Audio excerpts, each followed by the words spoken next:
What's up, ladies and gentlemen, and welcome to another video for Shadow of Mordor. Today I'm going to be showing you guys a very quick tutorial of how to use the photo mode, which was introduced in version 1636.29 on October 16th.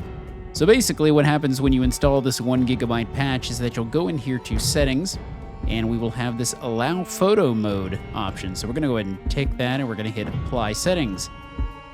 And this is a pretty neat feature if you're into this sort of thing that I haven't actually seen in any games prior. So I'm going to jump back into my story here and show you guys how this works.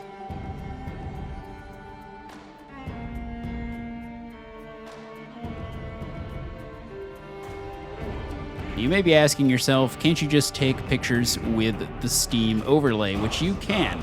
And this is actually working with that feature. However, it allows you to pose your shot and get it exactly how you want it. So you can take all kinds of really cool cinematic photos in-game. So we're just going to go down here and get into a little bit of a conflict, shall we? We'll run up here and hit this guy a couple times. Sneaking about. There we go.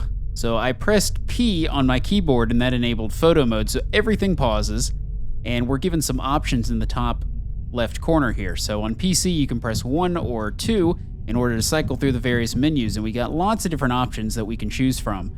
So if we hold down the middle mouse, or actually the left mouse, or the right mouse, we're able to pan the camera in various ways.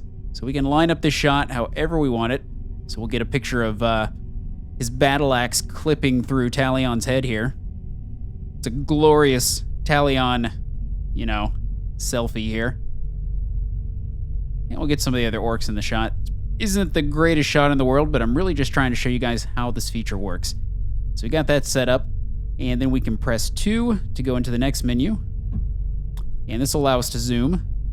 So we can hold down the mouse, one of the mouse buttons, the right mouse button specifically, and that'll allow us to zoom in on the action.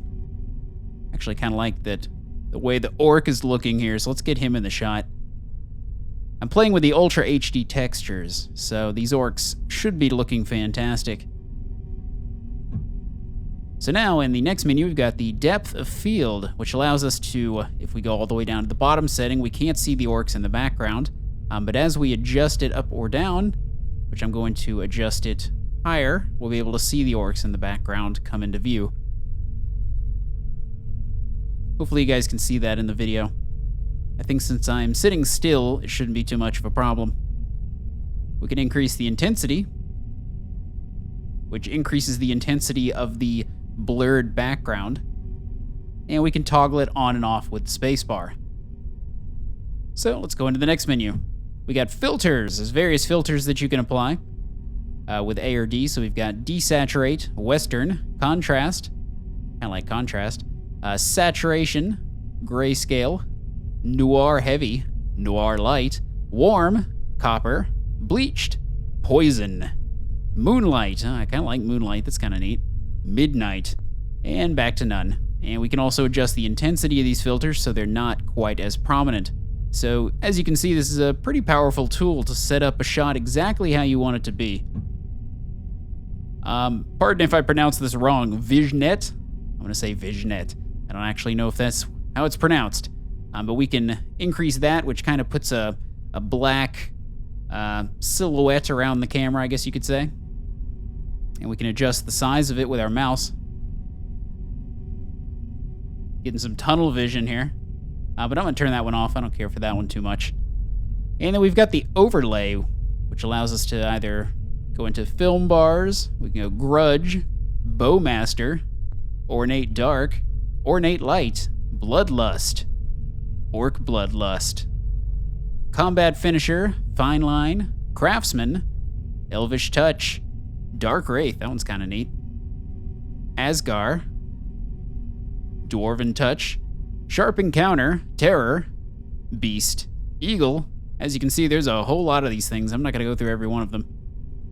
It just keeps going. And from there, it looks like we can actually apply various textures to the screen as well. It's not quite as many of those, but you can see how those might be neat. And finally, actually, let me go back and get rid of the film bars here. There we go. And if we go into logo, we can actually place a game logo in the bottom corner. You can position it with the W or S keys, or the A or D keys, sorry. And you can increase or decrease the size of it. But they also have different logos, so you can change it to one of the more prominent logos like this. You can change it to a symbol.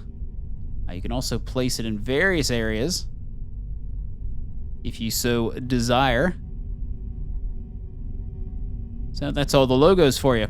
So you'd line up your shot, and then you would press F12 on Steam in order to take your photograph, and that will put it into your Steam.